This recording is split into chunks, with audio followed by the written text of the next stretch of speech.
If you've never seen integration by parts before, this is your first exposure, because I know some of you have done this already. Maybe you did it in high school, or maybe you're retaking the class. But if this is your first time seeing this, I mean, this should really feel like maybe the first time in your life, like you're really doing some somewhat challenging stuff here. This is math. This is starting to feel real mathy, right? Especially when I throw all these betas in here and stuff. You're like beta, beta, beta, you know. Okay, so here we go. 1 over beta t squared sine beta t. And then when I distribute, I'm going to go here and here, right? 2 terms. So these two multiply the constants, and I get plus 2 over beta squared. And then t cosine beta t. And then when I do this times this, it stays negative. 2 over beta cubed this time. Sine beta t plus c. Done.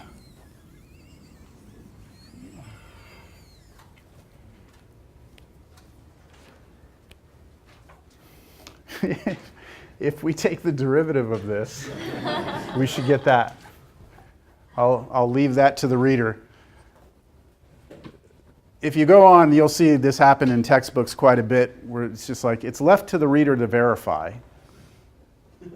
You know, they'll like go from one line to the next. They'll be like, it's left to the reader to verify. What they mean is like, yes, like it can easily be shown that this is this, like the derivative of this is this. But they're not going to do it for you. You got to figure that out yourself. Okay, there we go.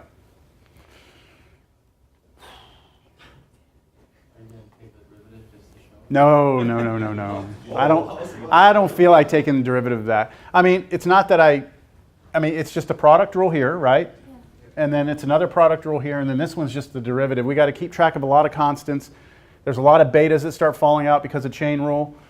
But I mean, and then we probably have things cancel, and yeah, I mean, I believe it's going to work.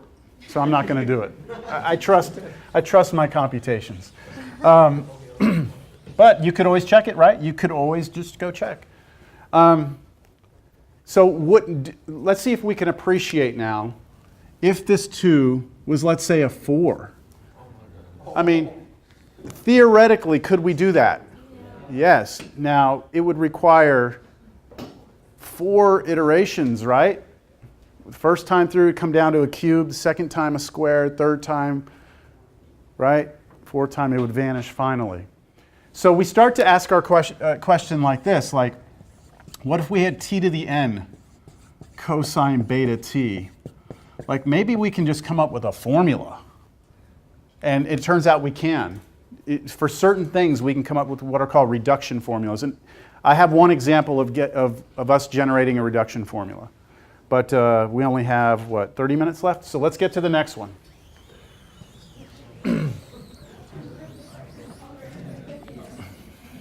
So that was example C.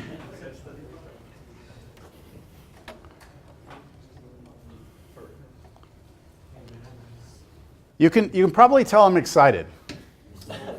I'm excited because this is you were on the edge of a journey. You are about to enter into, like, this is the true place where we start to transition from like Cal 1 into true like Cal 2 mentality, maturity, mathematical ability. Like, this is where it starts to happen. So I'm excited for all of you. You know, don't go into this defeated. If you go into this defeated, it will defeat you. That's what'll happen, guaranteed. Got to be confident, be ready to fail, be ready to get yourself up off the ground and keep trying. Right? All right. Look at this next one. It can't be pretty if my little text off to the side says rabbit out of a hat. Right? Like this one basic. This one not so obvious, this one was repeated, and this one's like pulling a rabbit out of a hat. Which is like magic, right? Yeah. Okay. Let's see.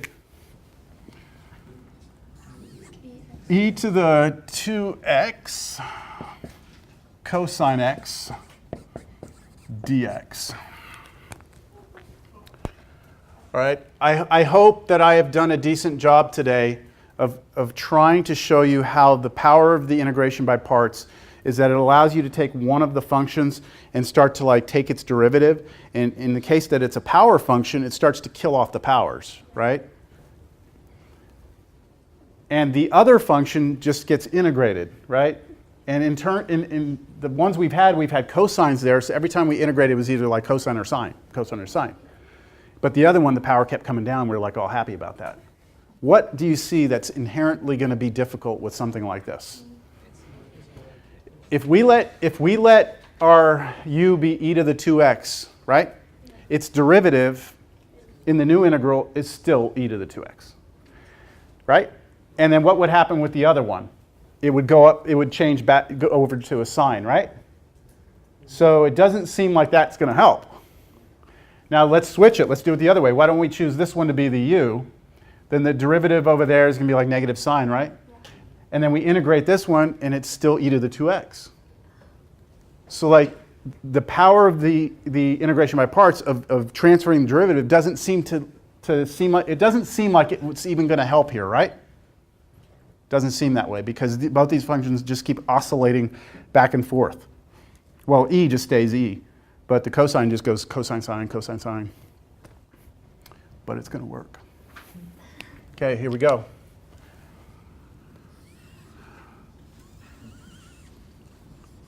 I'm taking a swing, e to the 2x. dv has got to be everything that's over there, that's left, right?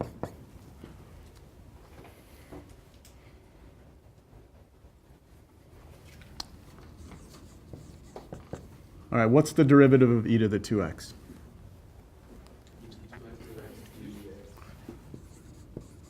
Yeah, e to the 2x times 2, right? Because you have chain rule. So 2e to the 2x. I'll just write it like that, dx. And then let's take that dv up to v, sine x. Here we go. So my new integral, right, or this integral becomes ultraviolet, e to the 2x, sine x, minus the new integral voodoo, which is the diagonal. I didn't leave space out there. I want to start leaving space so I can pull any constants out. So any constants that you can pull out, the voodoo, the 2 comes out. And I'm left with e to the 2x sine x, and I still have that dx there. So look, it appears that we have gained nothing here, right? We started with an integral that had e to the 2x cosine dx, and we've rewritten in this way so that our new integral is e to the x sine x dx. Big deal, right? You went from basically from cosine to sine. You still can't integrate it, right? All right, so what do we do? Well, let's just try integration by parts one more time on that one. Let's just see what happens if we do integration by parts on that integral. Okay. So I'll do that over here. I'm trying to find the antiderivative of e to the 2x sine x dx. I'm going to make the same substitution. U is e to the 2x, and dv is sine x dx. And you might be thinking to yourself right now, like I'm crazy because I already know that this is just going to give me another like e to the 2x with a cosine in it, right? But like I said, something really nice is about to happen. So derivative e to the 2x is 2 e to the 2x. We've done that already. Integrating that, negative cosine x. Okay. So the formula for this is ultraviolet, which would be e to the 2x times negative cosine. So negative e to the 2x cosine x, just pulled the negative out front. And then minus a little bit of a space there. Anything you want to pull out of that diagonal here? Negative 2. Let's pull that negative out. Let's pull the 2 out. So we're going to get plus 2. And then, well, crap, what do we have? E to the 2x cosine x dx. Questions? this is what's going to be just here, right? And when you look at this integral right here, this new integral is the original integral. And so you're like, right? Like, what? Okay, just follow it through. Okay, this is e to the 2x sine x. That's this part. Minus 2, and then in brackets, this thing, right? Negative e to the 2x cosine x plus 2 integral e to the 2x cosine x dx. That's what's in brackets, right?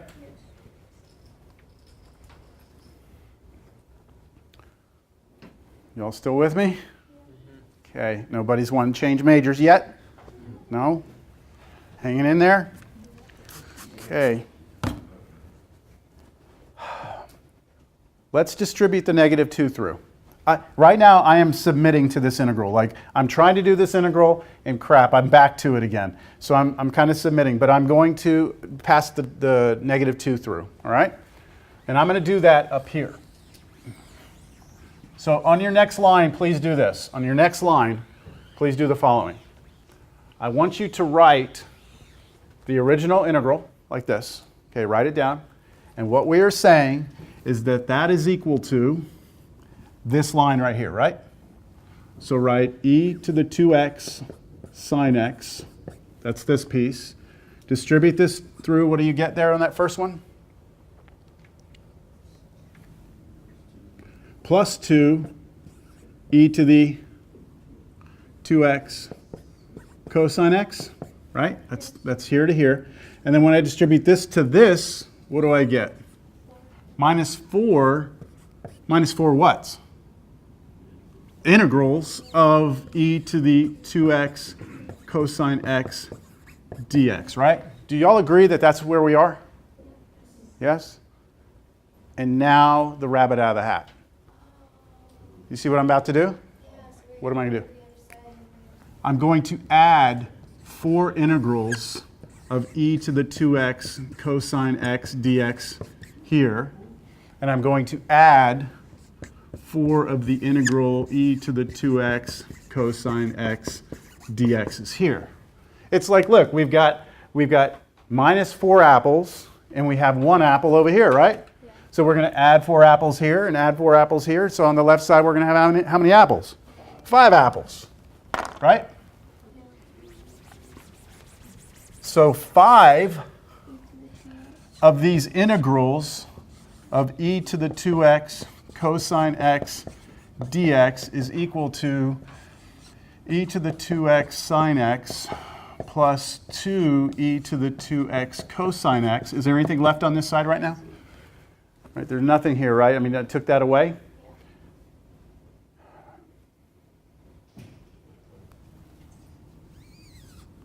Divide by 5.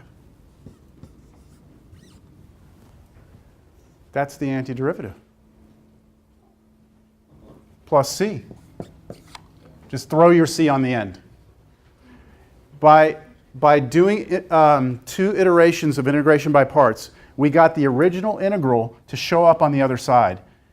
And because it was minus 4 of them, we could add 4 to both sides. And then it's only over there now, right? And just divide through by 5. So this is equal to, we're done, but let me just rewrite this. This is 1/5 e to the 2x sine x plus 2/5 e to the 2x cosine x, right? Do you agree with that? Plus c. And you don't need to write this, but I mean, just make sure you agree with me.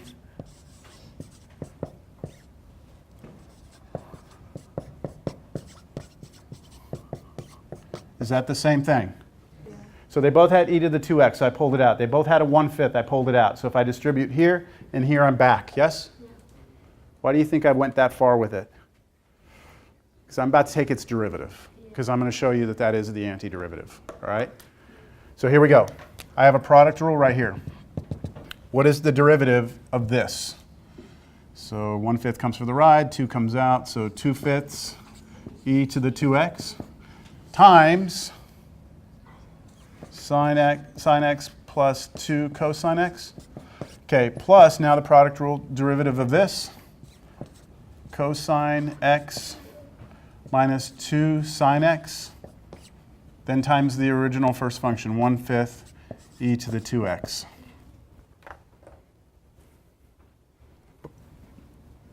This is what I should have just boxed. I mean, that I would have been happy with, okay? I'm trying to show you that this is going to get back to the original. All right, what is this? Distribute. 2/5 e to the 2x sine x. That's the first one. Second one, 4/5 e to the 2x cosine x.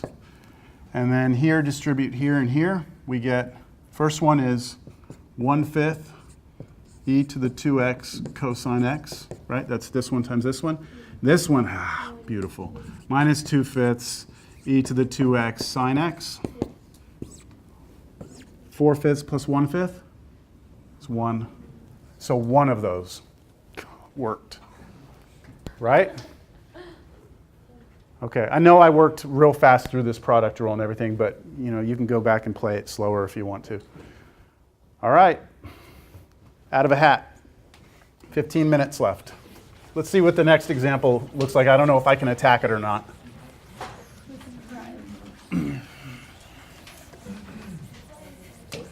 I'm not quite sure how long my homework solution videos are for this section, but I would guess over 2 hours. Yeah, they're pretty long. Yeah, from here on out, the homework sets, my solution videos are going to be very, very long. Because it takes a long time to work through 32, 33, 34 of these problems, right? All right, the next one, make a U sub first. Yeah, we have 15 minutes, we can do that. E to the root x.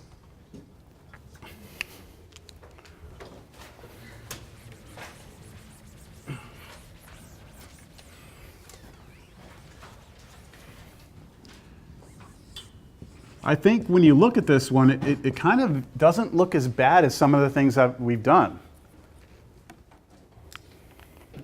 I don't know, that's just my opinion.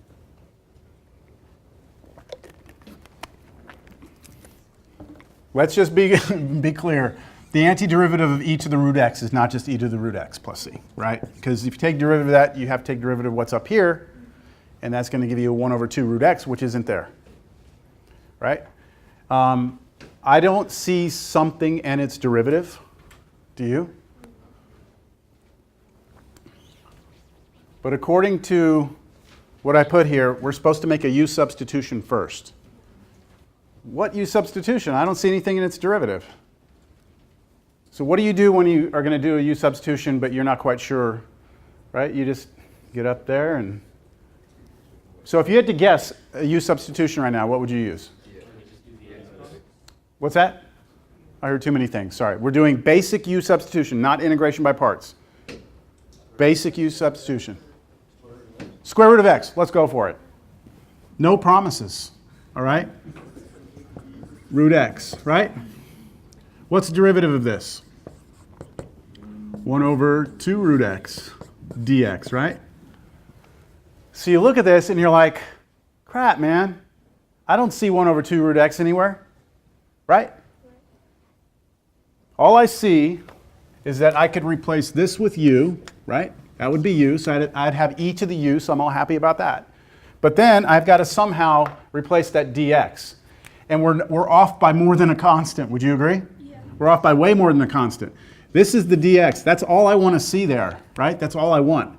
So I've never done this before. It's the first time I'm going to do this. I'm going to multiply by more than just 2. I'm going to multiply by 2 root x. So I would have 2 root x here, dx, du, sorry, right? Equals dx. And I told you never to do this because I said you can't have u's and x's mixed together, didn't I? And here I would have u's and x's mixed together. But what is u? U is root x. So I can replace that root x with u. It just works. It just works. For this particular problem, that substitution works. Ask the questions. I don't get it. Okay.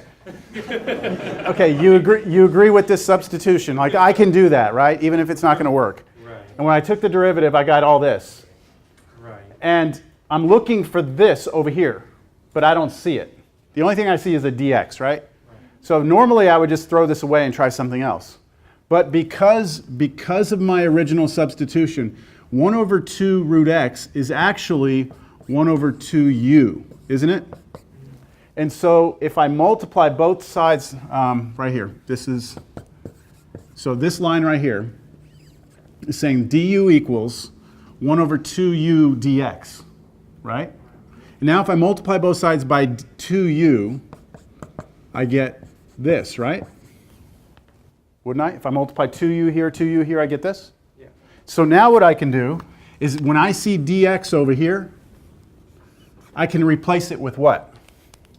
2u du. Instead of having a root in there, root x, it's actually u. And it works. So what would this integral become? We have e to the u, and I'm replacing dx with 2, I'll just do it here, times 2u du, yes? Okay, let's clean it up. This is integral 2 is going to come out, and watch the way I write this, u e to the u du, right? And now you look at that and you're like, well, what do I do with that?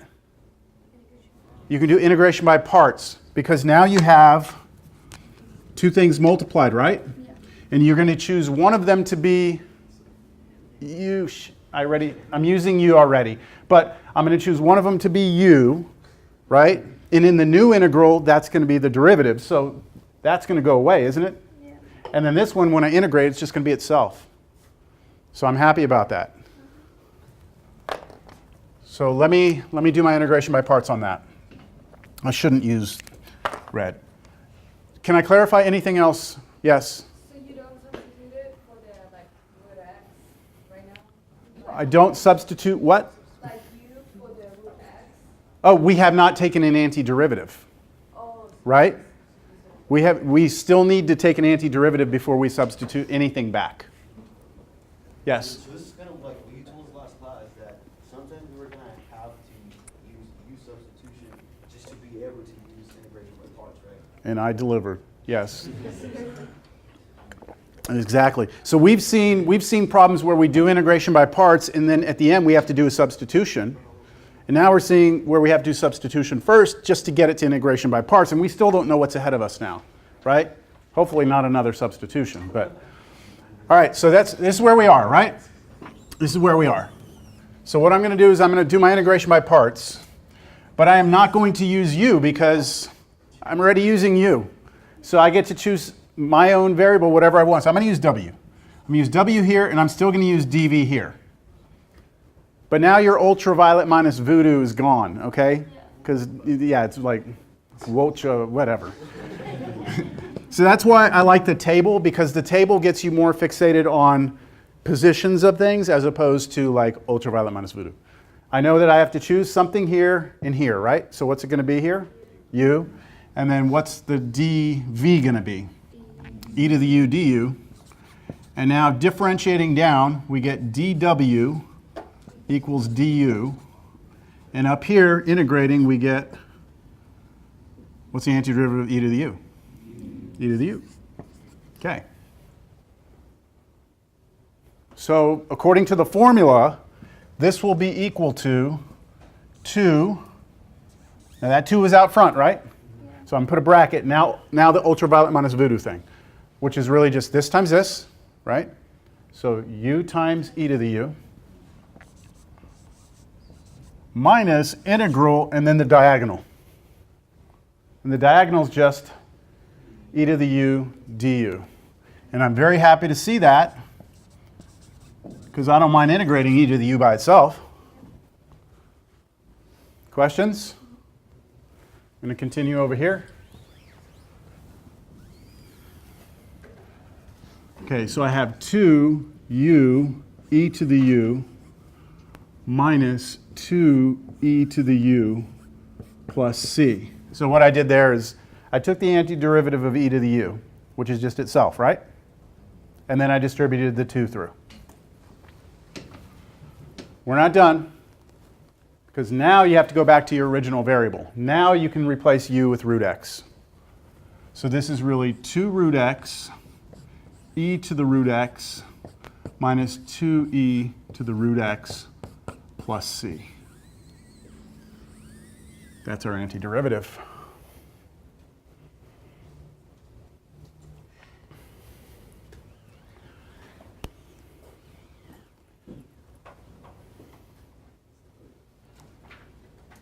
We could check that, right? I mean, we could. It's, if I had to check that, I would actually factor that root out first, the e to the root, and I'd just be left with, let's see, root x minus 1. Yeah, that's what I would get if I factored out the 2e to the root x. And then if I take derivative on a product rule here, derivative of this would be 2 comes for the ride, derivative e to something is itself, derivative of the root is 1 over 2 root x, right? That's the derivative of this one, times the next one, root x minus 1. Plus derivative of this one, which is 1 over 2 root x, and then times the first one, 2e to the root x. And I'm willing to bet money that that cleans up and we just get, like this is this.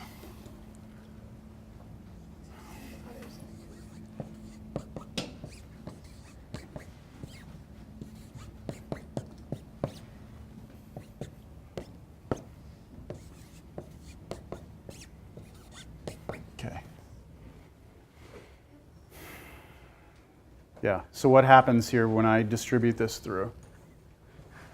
Okay, this first one, the root x's cancel, don't they? And you just get e to the root x. The next one, you get negative one of these, right? And then out here, you have positive one of those, and they go away. It works, yeah. Okay, well, it's 2:35, right? Yeah. We have 5 more minutes. So I did not get to finish all of the examples, but I think we only have one more. Yeah, we have one more. And this is creating a reduction formula. So we'll start class with that maybe. I'm not quite sure if I want to actually go through the actual process of that. It might be worth seeing. I don't know. I'm going to pass around the sign-in sheet. I know you took a quiz today.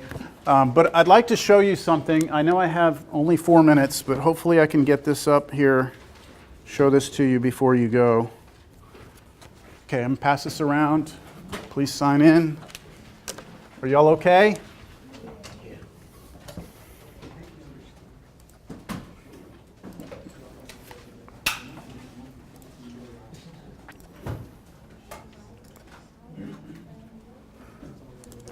Someone want to volunteer to erase the board for me?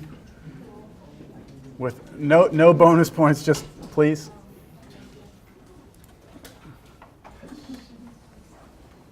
What's going on here?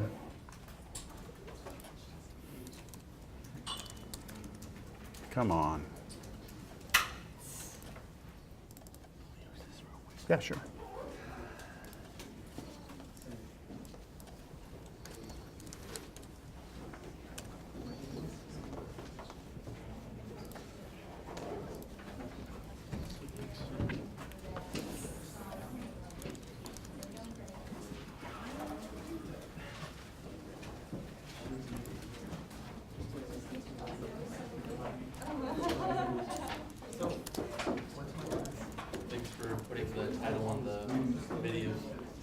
Yeah, I'll have to do the one.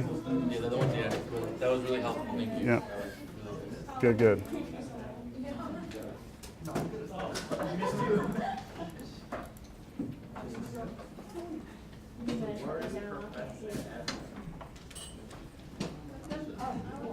This is not the one.